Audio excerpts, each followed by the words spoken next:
Fala, cervejeiros, beleza? Daniel Dinslaken aqui. Hoje vamos falar sobre oxigenação do mosto e atenuação. Quem mandou a dúvida pra gente aqui foi o Marcos Coutinho da Silva e ele perguntou: Daniel, se eu conseguir oxigenar melhor o meu balde fermentador, eu vou ter uma melhor atenuação?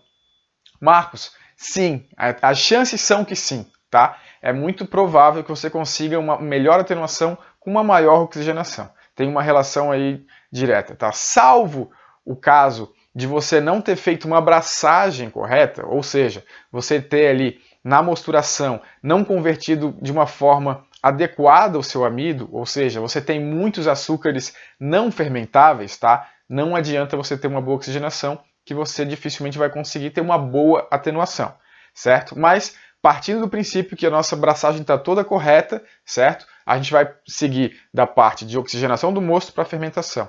Então, qual que é essa relação aí? Não sei se todo mundo aqui sabe, provavelmente não, mas a taxa de inóculo que a gente coloca de leveduras para fermentar o nosso mosto, certo? Ela tem que ser adequada, mas o que a gente coloca de leveduras no nosso mosto não é a quantidade de leveduras que vão efetivamente trabalhar e fermentar a nossa cerveja, certo? Tem uma fase que é a fase exponencial, certo? Elas se dividem, certo? E se multiplicam numa taxa aí de mais ou menos 3 a 4 vezes. Ou seja, o número de leveduras que a gente inocula para começar a nossa fermentação é cerca de 4 vezes menor. Então, quando a gente tem a taxa de inóculo que prevê um valor específico, certo? De densidade de leveduras para conseguir atenuar aquele mosto, significa que a gente está contabilizando que vão ter 3 a 4 vezes mais leveduras atuando efetivamente. E qual que é essa relação?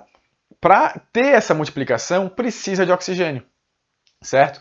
A síntese de paredes celulares, quando está tendo a divisão celular das leveduras, enfim, precisa usar oxigênio. Então, se você tem pouco oxigênio dissolvido no seu mosto, o que acontece? Essa multiplicação é reduzida. Você não tem essa taxa prevista de multiplicação, ou seja, menos leveduras fermentando o seu mosto, o que acontece uma fermentação um pouco mais arrastada e acontece que talvez você não consiga aquela atenuação que você previa, certo? Da mesma forma, se você tem uma quantidade de oxigênio dissolvido maior, você tem um tempo menor de atenuação também, as leveduras conseguem trabalhar de uma forma mais efetiva e atenuar mais rápido o seu mosto, ok? E assim, para falar em oxigenação do mosto, né, a gente tem basicamente 3 métodos aí.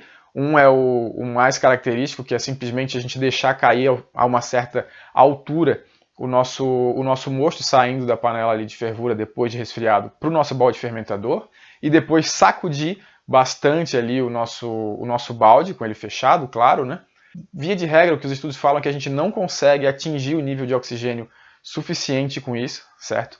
Principalmente se o headspace ali, o espaço vazio, né, de cerveja até a tampa do seu balde for pequeno, quanto maior esse espaço, melhor você consegue, porque uma vez que você tampa aquilo ali não tem mais oxigênio, certo? Você só vai conseguir aquele espaço de oxigênio, tentar sacudindo, introduzir ele no seu mosto, ok? Então se esse espaço for maior, você tem mais oxigênio e esse saculejo ali tende a aumentar um pouco, certo?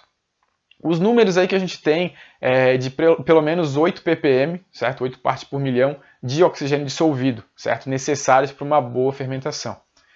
Alguns estudos que eu já vi falam que esse saculejo geralmente não passa de 4, 5 ppm, então as chances são que a gente está com pouco oxigênio, tá? Uma baixa taxa de oxigenação do mosto fazendo dessa forma. A outra opção que a gente tem nessa evolução de estratégias para oxigenar o mosto é um compressor de ar utilizado aí para aquário, certo? Então você pode ali com isso, uma mangueirinha, né, de silicone.